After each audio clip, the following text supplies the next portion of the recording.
అందరికీ నమస్కారం. నేను రమ. ఈరోజు మనతో ఉన్నారు ప్రముఖ ఆధ్యాత్మికవేత్త, జ్యోతిష్య వాచస్పతి బ్రహ్మశ్రీ పోతుకుచ్చి చంద్రమౌళి శాస్త్రి గురువు గారు ఉన్నారు. మే నెలలో ద్వాదశ రాశుల వారందరికీ కూడా ఏ విధంగా ఉండబోతుంది, ఎటువంటి జాగ్రత్తలు తీసుకోవాలనేది గురుగారితో మాట్లాడి తెలుసుకుందాము. నమస్కారం గురుగారు. నమస్కారం అమ్మ. ఓం గం గణపతయే నమః. గురుగారు, మే నెలలో ద్వాదశ రాశుల వారందరికీ ఏ విధంగా ఉండబోతుంది, ఎటువంటి జాగ్రత్తలు తీసుకోవాలనేది చెప్పండి. దానికంటే ముందుగా మే నెల గ్రహస్థితి ఏ విధంగా ఉండబోతుంది? ఓం ఆదిత్యాయ చ సోమాయ మంగళాయ బుధాయ చ గురు శుక్ర శనేభ్యశ్చ రాహవే కేతవే నమః. ఆదిత్యాది నవగ్రహ దేవతానుగ్రహ సిద్ధిరస్తు.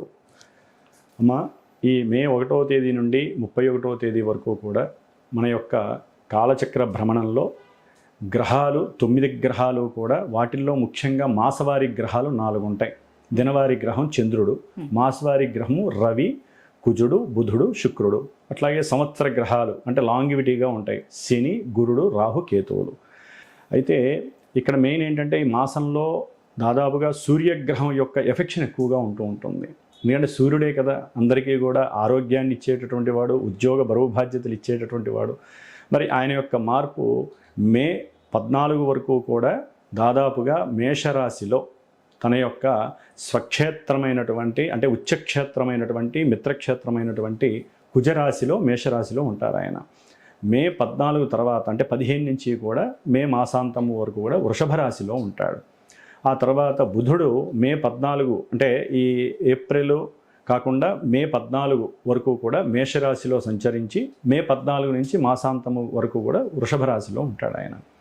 అట్లాగే శుక్ర భగవానుడు ఈయన దాదాపుగా మే 15 వరకు కూడా వృషభ రాశిలో తన యొక్క స్వక్షేత్ర రాశిలో ఉంటూ తర్వాత మిథున రాశిలో సంచారం చేస్తాడు మే మాసాంతం వరకు. అందరికన్నా గొప్పవాడు, భయపడేటటువంటి వాళ్ళు ఎవరయ్యా అంటే కుజ భగవానుడు. ఆయన ఎంతో ఇబ్బందులను పెట్టి మే 10వ తారీఖు నుంచి కూడా తన యొక్క స్వక్షేత్రమైనటువంటి కుజరాశిలో ప్రయాణం చేస్తున్నాడు. అంటే శని నుంచి విడబడుతూ తన యొక్క సంచారంలో దివ్యమైనటువంటి క్షేత్రం మేషరాశి. తన సొంత ఇంట్లో ఉంటే ఏ గ్రహమైనా ఆనందంగా ఉంటుందిగా. కాబట్టి కుజుడు మిగతా మే 10 నుంచి అంటే 11వ తారీఖు నుంచి కూడా చాలా విశేషమైనటువంటి ఫలితాలని కొంతమంది రాశులకు ఇస్తున్నారు. సరే, శని భగవానుడు తన యొక్క మీనరాశిలోనే సంచరిస్తూ కొంతమందికి ఎన్నో రకాలైన ఇబ్బందుల్ని, కొంతమందికి సుఖాలని ప్రసాదిస్తున్నాడు. గురు భగవానుడు మిథున రాశిలో సంచారము, ఆయన ఈ మాసాంతము అక్కడే ఉంటారమ్మ. అట్లాగే కేతువు సొంత నక్షత్రంలో ఉండి మనకి సింహరాశిలో ఉన్నారు. కుంభరాశిలో సొంత నక్షత్రంలో రాహుగ్రహ సంచారం అక్కడే ఉంటుంది. కాబట్టి ఈ యొక్క గ్రహస్థితిని బట్టి మేషాది మీనరాశి పర్యంతము ఏ రాశుల వారికి ఏ విధమైనటువంటి కొంతమందికి శుభాల్ని ప్రసాదిస్తాయి ఈ గ్రహాల యొక్క దృష్టులు కానీ, గ్రహాలు ఉన్నటువంటి స్థితిని బట్టి కానివ్వండి. కొంతమందికి ఇబ్బందులను కలిగజేసే పరిస్థితి ఉంటుంది. జాతకరీత్యా అయితే కనుక వారికి ఉన్నటువంటి దశలు అంతర్దశలను బట్టి ఇవి ఫ్లక్చువేట్ అయ్యే ప్రమాదం ఉంటుందమ్మా. మనం చెప్పేవి కొంతమందికి శుభాలు జరగవండి అంటారు. జాతకం, జన్మజాతకం ఉంటుంది కదా, అక్కడ లగ్నం వేరుంటుంది, దశలు అంతర్దశలు వేరుంటాయి. కాబట్టి అది కూడా బేరీజ్ వేసుకొని గోచారాన్ని చూడాలి. సరే, ఇప్పుడు ఏంటంటే చంద్రుడు అనేటటువంటి వాడు గోచారాన్ని తెలియజేస్తాడు. ఎవరి జాతకంలోనైనా చంద్రుడు పలానా రాశిలో ఉంటే అక్కడి నుంచి గ్రహాలన్నీ కూడా ఇలా మారుతున్నప్పుడు వాళ్ళ యొక్క మనో వికారాలు, మనో ఆకారాలు, మనసుకు ప్రశాంతత, ఏ విధంగా ధైర్యం వస్తుంది, ఏ విధంగా జాగ్రత్తలు పడాలనేది గోచారం మనకి నిరూపిస్తూ ఉంటుంది. కాబట్టి ఇది కొంతవరకు అందరూ ఆసరాగా తీసుకొని వారి యొక్క కార్యక్రమాలని ముందుకు తీసుకెళ్లే ప్రయోగం చేసుకోవచ్చు. గురుగారు, మే నెలలో మిథున రాశి వారందరికీ ఏ విధంగా ఉండబోతుంది, ఎటువంటి జాగ్రత్తలు తీసుకోవాలి? అమ్మ, మిథున రాశి వారికి సూర్యగ్రహ అనుగ్రహ ప్రభావము ఈ మాసములో 15 వరకు వారు ఏదైతే మనసులో సంకల్పిస్తారో, ఏదైతే కోరుకుంటారో, అది తండ్రి యొక్క ఆశీర్వచనం కావచ్చు, లేకపోతే పితృదోషాలు ఉన్నటువంటి వాళ్ళకు కూడా ఈ సందర్భంలో తండ్రి యొక్క అనుగ్రహం, పితృదేవతల యొక్క అనుగ్రహం కలుగుతుందని చెప్పచ్చమ్మా. ఎందుకంటే మిథున రాశి వారికి ఈ ఉద్యోగ సంబంధిత విషయాలు కానీ, లేకపోతే ఉద్యోగం చేసేటటువంటి ఉద్యోగాదుల్లో ఏదైనా సరే ప్రమోషన్స్కి సంబంధించిన విషయాలు కానీ, లేకపోతే కొంతమంది రాజకీయ నాయకులు ఏదో ఒక పోర్ట్ఫోలియోను కోరుకుంటారు, వారికి కానివ్వండి, మిథున రాశి వారికి ఉన్నటువంటి సోల్ ఎనర్జీ అనేటటువంటిది యాక్టివేట్ అవుతుంది. ఏది ఈ 14 వరకు, మే 14 వరకు చక్కగా ప్రయాణాల యందు వీరు ఏదైతే ఒక తండ్రిని చూడడానికో, లేకపోతే ఉద్యోగ నిమిత్తమో, లేకపోతే రాజకీయ నాయకులు అయితే దూర ప్రాంతాలకు వెళ్ళి ఎవరినైనా మంచి పోర్ట్ఫోలియోలో ఉన్న వ్యక్తిని కలవాలన్నా ఇది చాలా విశేషమైనటువంటి 14 లోపలే చేసుకోవాలి, ఏది చేసుకున్నా కూడా. దానివలన విశేషమైనటువంటి మానసిక ప్రయత్నాలు, వారు అనుకున్నటువంటి వ్యక్తిత్వ స్వభావము, కీర్తి ప్రతిష్టలు, గుణగణాలు అన్నీ కూడా వారికి భగవంతుడు సూర్య కిరణాలు ఏ విధంగా అయితే మన మీద ప్రసరిస్తున్నాయో వారి మీద ప్రసరిస్తూ ఉంటాయి 14 వరకు కూడా. అయితే 14 తర్వాత కొంచెం వీరు జాగ్రత్తలు తీసుకోవాలి. ఎందుకంటే వృషభ రాశిలోకి సూర్య భగవానుడు వచ్చినప్పుడు ఈ మిథున రాశి వారికి ప్రయత్నాలు ఏదైతే చేస్తున్నారో అది ఉద్యోగరీత్యా కావచ్చు, కొంతమంది వీసాలకి అంటే దూర ప్రాంతాలకి వెళ్ళడానికి విద్యాపరంగా, లేకపోతే కుటుంబం అక్కడెక్కడో ఉంటుంది, వారందరూ కూడా ఈ వీసాల గురించి, కొంతమంది పాస్పోర్ట్ల గురించి ప్రయత్నం చేస్తుంటారు. ఆ విషయాలలో కొంచెం ధన నష్టం కలగడానికి, గవర్నమెంట్ నుంచి ప్రతికూలతలు కలగడానికి, మీ అడ్రస్ సరిగ్గా లేదని, మీ ఐటీ సరిగ్గా లేదని ఏవో ఉంటాయి కదమ్మా దానికి సంబంధించి, ఇవన్నీ కూడా వారిని మానసికంగా ఇబ్బందులు పెట్టే పరిస్థితి 15 తర్వాత ఉంటాయి. కాబట్టి కొంచెం ఏజ్ చేసుకున్న 14 లోపల అయిపోతే బాగుంటుంది. అట్లాగే వీరికి కాస్త గృహ మార్పు కలిగే పరిస్థితి కలుగుతుంది. ఆర్థికంగా పెట్టుబడులు పెట్టడంలో కాస్త జాగ్రత్త వహించాలి. ఏది సూర్యగ్రహ అనుగ్రహం లేకపోవటం వలన క్రీడాకారులు కానీ, లేకపోతే ఎవరైతే చారిటబుల్ ట్రస్టులు నడిపేవాళ్ళు కానివ్వండి, లేకపోతే పొలిటీషియన్స్ కానీ, ముఖ్యంగా చలనచిత్ర సీమలో ఎవరైతే ఉంటారో వారందరూ కూడా హై ప్రొఫైల్గా ఉంటారు కదా, వారికి కొంత ఆర్థికపరమైనటువంటి విషయాల యందు కొంత జాగ్రత్తలు తీసుకోవాల్సిన అవసరం, ముందుగానే జాగ్రత్తలు తీసుకోవాలి. ఎక్కడో అక్కడ నష్టాలు, కష్టాలు, గవర్నమెంట్ ఇష్యూస్ వలన వీరు ఇబ్బందులు పడే పరిస్థితి ఉంటుంది.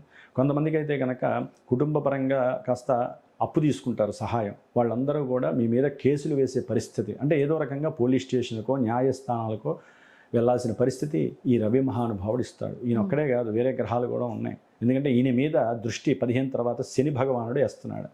దానివల్లనే ఇవన్నీ కలుగుతాయని చెప్పాను. ఆకస్మికంగా ఉద్యోగంలో ఫట్మని ఎగిరిపోయే పరిస్థితులు ఉన్నాయి మిథున రాశి వారికి. సూర్యుడు బలంగా లేక, శని యొక్క దృష్టి అష్టమాధిపతి నవమాధిపతి దశమంలో ఉండి పడితే ఇంకా వాళ్ళకి ఎక్కడుంటుందమ్మా, వాళ్ళు చేసిన ప్రయత్నాలన్నీ కూడా సఫలీకృతం కాక ఉద్యోగాల్లో తిష్ట వేసుకొని కూర్చుంటారు. ఇప్పటిదాకా నాకు భయం లేదనుకున్న వాళ్ళందరికీ కూడా కొంతమందికి అయితే కనుక ఇబ్బందులు సర్వైవ్ అవ్వలేనటువంటి పరిస్థితులు వస్తాయి. కాబట్టి ఈ విధంగా శని యొక్క దృష్టి, శని ఉన్నటువంటి రాశి ప్రకారము వీరికి ఉన్న కీర్తి ప్రతిష్టలు అనేటటువంటి తగ్గే అవకాశం ఎక్కువగా కనిపిస్తోంది. ముఖ్యంగా బుధగ్రహం, ఈ బుధగ్రహము మే 14 వరకు కూడా దాదాపుగా లాభంలో ఉంటుంది మిథున రాశి వారికి. రాస్యాధిపతి చతుర్థాధిపతి అయినటువంటి బుధుడు లాభస్థానంలో ఉండటం, వీరు ఏదైతే ఆలోచిస్తారో, వీరి గురించి ఏదైతే తాపత్రయపడి చేస్తారో వాళ్ళు అవన్నీ కూడా సాధించుకునే సమయం మే 14 వరకు కూడా. రవితో పాటు బుధుడు కూడా అంతేనమ్మా, ఇంకా రవి మారిపోతాడు. కాబట్టి ఈ బుధగ్రహ అనుగ్రహం చాలా విశేషమైనటువంటిది. కాబట్టి ఆరోగ్యం, దీర్ఘకాలిక అనారోగ్యాలు ఉంటే అవి కూడా నర్వస్ ప్రాబ్లమ్స్ కావచ్చు, లేకపోతే మెడకి సంబంధించిన సమస్యలు కావచ్చు, లేకపోతే కటికి సంబంధించిన సమస్యలు, లేకపోతే ఎవరికైనా సరే కొంత వ్యాపారపరంగా ఎలిగేషన్స్ ఉంటాయి కదా, అవన్నీ కూడా తీరిపోవటానికి సరైనటువంటి సమయం ఈ బుధగ్రహం ఇస్తుంది. అట్లాగే ఈ బుధగ్రహము ఎప్పుడైతే మే 14 తర్వాత వృషభ రాశిలోకి వస్తుందో వీరికి కాస్త అనారోగ్యపరమైనటువంటి ఇబ్బందులు, అనుకున్న పనులు యందు కార్య నిర్విఘ్నాలు, బుద్ధి లేని పనులు చేస్తారు అంటారు చూసారా, అలాంటి వ్యవహారం కుటుంబంలో ఎవరో ఒకరు వీళ్ళని అంటారు, పెద్దవాళ్ళు కావచ్చు ఎవరైనా సరే, ఎందుకు ఈ బుద్ధిమాలిన పనులు చేసామనే మాట పడాల్సి వస్తుంది. అట్లాగే విద్యార్థులకి మే 14-15 వరకు చాలా చాలా అమోఘమైనటువంటి పరిస్థితులు కనిపిస్తున్నాయి. వీరు రాసే ఎగ్జామ్స్ ఏదైనా ఉన్నా, ఇంటర్వ్యూలకి కొంతమంది వారు చదివే చదువులకి తగ్గట్టుగా కొంతమంది రాసేవాళ్ళు ఉంటారు, కొంతమంది ఇంటర్వ్యూలకు వెళ్ళేవాళ్ళు ఉంటారు. అవన్నీ ఫలించే రోజులు మనకి మే 14 వరకు. మే 14 తర్వాత కొంత ఆ విషయంలో కూడా వీరికి సపోర్ట్ లభించట్లేదు. కొంతమంది రియల్ ఎస్టేట్ వ్యాపారులు కావచ్చు, లేకపోతే కొంతమంది భూములు, లేకపోతే స్థలాలు, ఇంకేదైనా వ్యాపారాలు ఉంటాయి, బుధుడికి సంబంధించిన వ్యాపారాలు ఉంటాయి. ఆ వ్యాపారవేత్తలందరికీ కూడా క్రయ విక్రయాదుల్లో కొంత ధన నష్టము, ధనము రాకపోవటము, నిరాశ నిస్పృహలకి గురి చేస్తుంది. అంటే గవర్నమెంట్ ద్వారా ఏదో రకమైనటువంటి లిటిగేషన్స్ వీరికి ఒక స్టాంప్ రూపకంగానో, ఒక పత్రిక రూపకంగానో, అదే ఒక బ్యానర్ రూపకంగానో వచ్చేస్తుంది. దానివల్ల వీరు కొంత ధనాన్ని గవర్నమెంట్కి చెల్లించాల్సిన పరిస్థితులు కొంతమంది వ్యాపారస్తులకి మిథున రాశి వారికి కనిపిస్తుంది. అట్లాగే ఏదైనా ప్రయాణాలు ఆచరించేటప్పుడు వీరు కొంచెం ఆపదామపహర్తారం దాతారం సర్వసంపదాం లోకాభిరామం శ్రీరామం భూయో భూయో నమామ్యహం, ఈ మంత్రాన్ని జపించి 11 సార్లు బయటికి వెళ్ళాలి 15 తర్వాత. ఎందుకంటే సూర్యగ్రహ బుధగ్రహ కాస్త దోషభూయుక్తమైనటువంటి 12వ స్థాన స్థితి ప్రయాణాల యందు కొంచెం ఇబ్బందుల్ని కలుగజేస్తుంది. అంటే అది ప్రమాద సూచనలు అనుకోండి, లేకపోతే వీరు స్వయంకృతంగా చేసే కొన్ని అపరాధాలు అనుకోండి, ఆలోచనలు ఎక్కడో పెట్టుకొని వెళ్తారనుకోండి, ఇబ్బందులు వారవుతారు.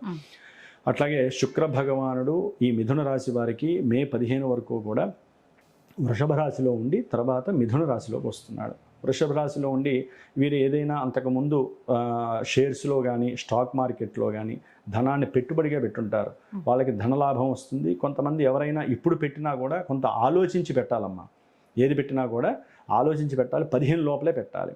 కొంచెం అనుకూలమైన పరిస్థితులుగా చెప్పుకోవచ్చు. అట్లాగే ఇంట్లో కుటుంబ పరంగా కావచ్చు, భార్య పరంగా కావచ్చు, కొంతమంది అనుకూలమైనటువంటి పరిస్థితులు ఎదుర్కొంటారు. కాస్త ప్రేమించినటువంటి ప్రేమికులు వాళ్ళకి మాత్రము కొంచెం దోషభూయుక్తంగా చెప్పుకోవచ్చు. కుటుంబంలో వాళ్ళు ఒప్పుకోకపోవటం ఇలాంటివి జరిగే అవకాశం ఉంటుంది. అయితే మిథున రాశి వారికి ఈ యొక్క రవి బుధ శుక్రగ్రహాల యొక్క 12వ స్థానం యొక్క ప్రభావము ఆర్థికపరమైనటువంటి విపత్తులను కూడా కలుగజేస్తుందమ్మా. ఎందుకంటే దానికి తోడు లాభంలోకి కుజుడు వస్తాడు మిథున రాశి వారికి, ఏది మే 10 నుంచి కూడా. కాబట్టి మే 10 వరకు కొంత ఉద్యోగరీత్యా ఇందాక మనం చెప్పుకున్నట్టుగా అవన్నీ అలాగే ఉంటాయి, ఇబ్బందులు ఉంటాయి. ఇప్పుడు మాత్రము అది వరకు అంతర్గతంగా తెలియకుండా వ్యాపార రీత్యా కావచ్చు, లేకపోతే కుటుంబంలో ఏ మేనమామలకో మేనత్తలకో కొంతమందికి డబ్బులు ఇస్తారు కదా, అవన్నీ తిరిగి వచ్చి తిరిగి తెచ్చుకునే సామర్థ్యం పెరుగుతుంది, ధైర్యము సాహసము ఎక్కువ అవుతాయి. ఏదైనా సరే రైటింగ్ స్కిల్స్ ఉంటాయి కదా, అంటే ఎగ్జామ్స్కి సంబంధించి పెద్ద పెద్ద మిలిటరీకి సంబంధించి లేకపోతే అగ్నిమాపక శాఖకి సంబంధించినటువంటి ఏదైనా విషయాల యందు వీరు వ్రాతపూర్వకంగా రాసేటటువంటి ప్రతి ఎగ్జాము కూడా పాస్ అయ్యే అవకాశం ఇప్పుడు లభిస్తుంది చాలామందికి కూడా. కాబట్టి ధనపరంగా కూడా, అంటే వీరికి ఏదైనా గృహపరమైనటువంటి అప్పులు ఉన్నాయనుకోండి, ఓ ల్యాండ్ కొన్నారు, గృహం ఉంది, అవన్నీ తీర్చుకునే సామర్థ్యం కూడా పెరుగుతుంది కుజగ్రహం వలన. కాబట్టి ఎన్నో రకాలైనటువంటి అనుకూలతలు కలుగుతున్నాయి. కొంతమందికి అయితే కనుక వివాహము అనేటటువంటిది కూడా ఈ కుజుడు ఇస్తున్నాడు. ఆయన యొక్క దృష్టిల పరంగా ధనాన్ని ఇస్తున్నాడు, గృహాన్ని ఇస్తాడు. కుజగ్రహ యొక్క ప్రభావము మే 10 నుంచి కూడా అభీష్టాన్ని ఇస్తుంది. షేర్స్ స్టాక్ మార్కెట్లో ఒక గ్రహం నెగిటివ్ని ఇస్తే కనుక ఈ గ్రహం లాభాన్ని ఇస్తుంది. కాబట్టి కుజగ్రహము చాలా చాలా బలీయంగా ఉంది. శుక్రగ్రహము బుధగ్రహము బలీయంగా ఉన్నాయి.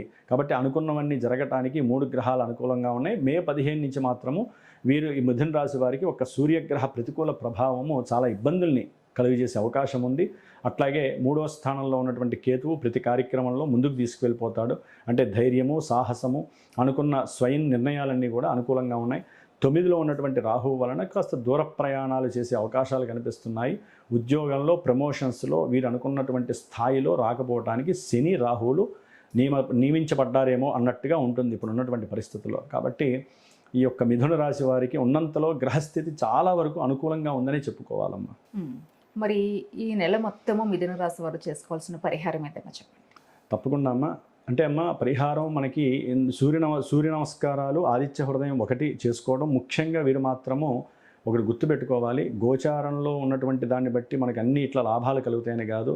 అదే కుజుడు లాభంతో పాటుగా జన్మజాతకంలో దోషాలను ఇచ్చే ప్రయత్నంలో ఉన్నట్లయితే దశలు అంతర్దశలు కనుక సవ్యంగా మనకు ఉంటేనే సవ్యమైన ఈవెంట్స్ జరుగుతాయి అమ్మ. అంటే జాతకంలో జన్మజాతకంలో ఉన్నటువంటి లగ్న బలము, దశలు అంతర్దశల యొక్క బలము గోచారంలో చంద్రుడి ద్వారా మనకి సూచిస్తూ ఉంటాయి. ఒక అద్దం లాంటిది గోచారం అనేటటువంటిది. డైరెక్ట్గా ఇక్కడ ఏవి మనకు కనపడవు, అక్కడి నుంచి ఇక్కడికి ట్రాన్స్ఫర్ అవుతూ ఉంటాయి. కాబట్టి జన్మజాతకం ద్వారా మాత్రమే ఎవరైనా పెట్టుబడులు పెట్టాలన్నా, ఏదైనా గృహాలు కొనాలన్నా, ఏదైనా గృహాలు వాహనాలు అమ్మాలన్నా, వివాహం చేసుకోవాలన్నా, ఏది చేయాలన్నా మన మనసుకి శాంతి కలగాలి, మన మనసులో అనుకున్నవి శుభాలు జరగాలి అంటే జన్మజాతకం అనుకూలంగా ఉందా లేదా. ఊరికే పెళ్లి సంబంధం అనగానే ఇప్పుడు జన్మరాశిలో మిథున రాశి వాళ్ళకి గురుగ్రహం ఉందమ్మా. కొంతమంది వివాహాలకి ప్రయత్నాలు చేస్తూ ఉంటారు, అవి పట్టాన తెమలో, ఈ నెల రోజులైతే కనుక తెమలో. కాబట్టి వ్యాపారంలో కూడా కొన్ని ఇబ్బందులు ఎదురయ్యే అవకాశం ఉంటాయి. డెవలప్ చేద్దాం అనుకుంటారు, సరిగ్గా వాళ్ళకి మైండ్ పనిచేయదు. ఇట్లా ఎన్నో రకాల సమస్యలు ఉంటూ ఉంటాయి. కాబట్టి జన్మజాతకం ద్వారా మాత్రమే శుభ విషయాల్లో మీరు అడుగు పెట్టడానికి సరైన గురువుని సంప్రదించండి.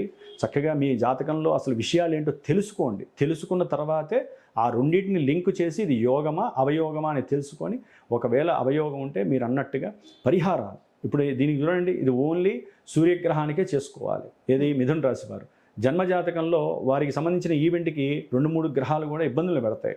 కాబట్టి ఇన్ని రకాలుగా ఆలోచించి సరైన గురువు ద్వారా చేసుకోవటమే పరిహారము, అందము, ఆకర్షణ, ఆచరణీయం అని చెప్పి నాకున్నటువంటి అనుభవంతో చెబుతున్నానమ్మా. కరెక్టే గురుగారు. చిన్న చిన్న విషయాలు ఎలా ఉన్నా పెద్ద పెద్ద విషయాలు ఖచ్చితంగా మనకి యోగాన్ని మనం చూసుకున్నాక చేసుకుంటే నష్టపోము.